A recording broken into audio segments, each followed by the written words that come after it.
Assalamualaikum, nama Muhammad Sazan bin Majlis Muslim dan Menteri 051008 daripada Kumpulan Jebat. Tajuk ialah Pemberdayaan Agama Mencari Titik Teman. Agama adalah salah satu daripada identiti etnik masyarakat Malaysia lantaran komposisi etnik di Malaysia yang berasaskan aturan agama. Pengenalan identiti berdasarkan pada agama ini telah disebut secara rasmi dalam Perlembagaan Malaysia Pemberdayaan mentafsirkan orang Melayu sebagai orang yang beragama Islam dan mengamalkan cara hidup Melayu. Oleh sebab itu, tidak heran apabila wujud persepsi di kalangan orang kaum Melayu bahawa memeluk Islam itu sebagai mazhab Melayu. Walaupun pada hakikatnya agama dan bangsa itu adalah dua perkara yang sangat berbeza. Oleh itu, keharmonian hubungan etnik di Malaysia mempunyai ikatan yang sangat rapat bukan sekadar dari sudut etnik itu sendiri, tapi juga isu-isu yang melibatkan hubungan antara agama. Assalamualaikum, nama saya Siti Ainaini binti Muhammad Fauzi 050832. Okey, Islam di Malaysia diwakili oleh teologi Syafi'i dan perundangan Sunni. Islam diperkenalkan oleh pedagang Arab, India dan Cina. Islam menjadi kukuh pada abad ke-15. Perlembagaan Persekutuan sebagai undang-undang tertinggi menjadikan Islam sebagai agama persekutuan. Raja adalah pembela Islam di negara ini dan anggota keluarga diraja mungkin kehilangan keistimewaan tertentu jika mereka meninggalkan Islam atau menukar agama lain. Nama saya Nur Nabila binti Muhammad Razali, nombor matrik 050507. Agama Kristian adalah agama terbesar di dunia. Kira-kira 21 bilion penganut atau sepertiga jumlah penduduk dunia. Kristian adalah sebuah agama monoteis yang berdasarkan kehidupan dan ajaran-ajaran Yesus dari Nazaret, seperti ditunjukkan dalam karya para pengikutnya dalam Perjanjian Baru. Agama Kristian atau agama usulan Abraham berkongsi semua kitab-kitab dalam Alkitab Ibrani dengan agama Yahudi. Pengikut Kristian atau Nasrani mengikuti ajaran Yesus Kristus atau lebih dikenali dengan penghinaan Al-Masih. Saya Nur Izzati Azri binti Abdul Aziz, nombor matrik 049955. Saya akan menceritakan sedikit tentang agama Buddha. Agama Buddha ialah agama yang kedua terbesar di Malaysia selepas Islam dengan 19.2% penduduk Malaysia menganuti agama Buddha. Agama Buddha diperkenalkan oleh kaum India ke Kepulauan Melayu. Sumber-sumber budaya Cina menunjukkan bahawa kira-kira 30 negeri kecil India meningkat dan jatuh di semenanjung tanah Melayu. Agama Buddha bermula apabila pedagang dan imam India mengembara laluan maritim dan membawa bersama mereka konsep agama India, kerajaan dan seni. Selama berabad-abad, orang-orang di rantau ini, terutamanya mahkamah diraja, mensintesis idea India dan pribumi termasuk Hindu dan Buddha Mahayana yang membentuk corak politik dan budaya mereka. Penganut agama Buddha menggunakan konsep Bukas, iaitu salah satu doktrin tempat kebenaran mulia dan juga pusat ciri kehidupan di dunia ini. Ia boleh diterjemah sebagai kepuasan yang tidak dapat dipenuhi. Assalamualaikum, nama saya Nur Sahira binti Muhammad Arbi, nombor matrik saya ialah 050476.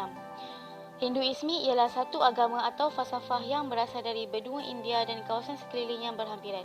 Agama ini adalah agama yang tertua yang diketahui di dunia. Kitab utama agama ini ialah Veda, yang dibahagi kepada 4 kitab utama iaitu Rig Veda, Yajur Veda, Sama Veda dan Atharva Veda. Hinduisme dikenali sebagai Arya Dharma dan orang-orang yang menganuti agama ini dikenali sebagai Aryan. Penduduk asal mereka ialah di wilayah Punjab. Walau bagaimanapun, dari Punjab, orang Aryan tersebar ke seluruh India Utara sehingga kawasan yang mereka menduduki dikenali sebagai Aryavarta. Mereka kemudiannya merentasi banjaran Vindhya dan bersebar ke seluruh India Selatan. Agastya Muni dianggap sebagai orang yang telah membawa bangsa Aryan ke selatan. Assalamualaikum warahmatullahi wabarakatuh. Saya Alifah Ilana binti Azhar bernama matrik 050313.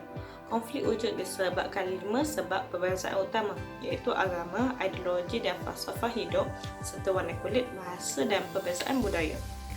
Antara faktor pencetus isu-isu konflik masyarakat Malaysia ialah ekonomi. Umumnya, masyarakat Malaysia menghadapi masalah kewangan, pengurusan pendidikan, pembangunan kawasan industri dan projek perumahan. Justru, ramai antara mereka berpindah ke pekan serta bandar untuk mencari nafkah. Fenomena tersebut membawa satu lagi masalah apabila mereka menghadapi masalah kewangan untuk menampung keperluan kehidupan mereka.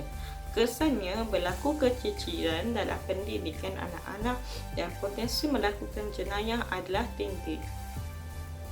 Assalamualaikum, nama saya Nurul Jannah binti Alias, nombor matrik 051211. Isu seterusnya adalah salah faham terhadap agama. Sebagai contoh, Islam adalah antara agama yang seringkali disalah faham sebagai agama yang kolot serta menindas kaum wanita. Sebagai contoh, isu menutup aurat, poligami dan sebagainya. Sedangkan Islam adalah antara agama yang sangat melindungi kaum wanita. Sebagai contoh, umat Islam diwajibkan menutup aurat adalah untuk melindungi wanita daripada banyak mudarat serta mengangkat darjat kaum hawa.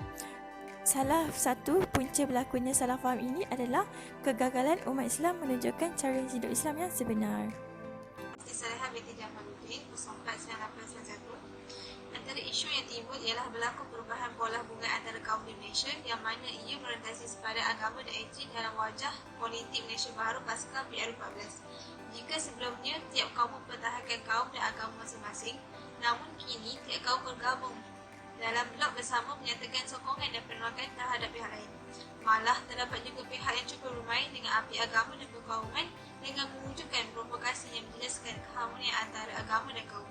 Ini disebabkan agama dan kaum adalah komuniti yang mudah untuk memancing emosi yang negatif dan menimbulkan rasa marah dalam kalangan masyarakat.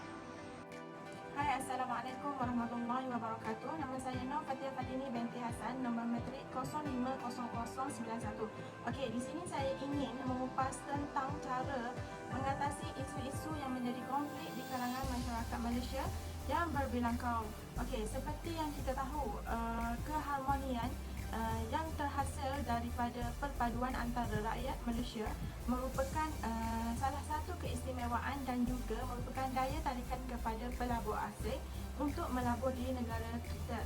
Hal ini akan meningkatkan tahap ekonomi negara kita.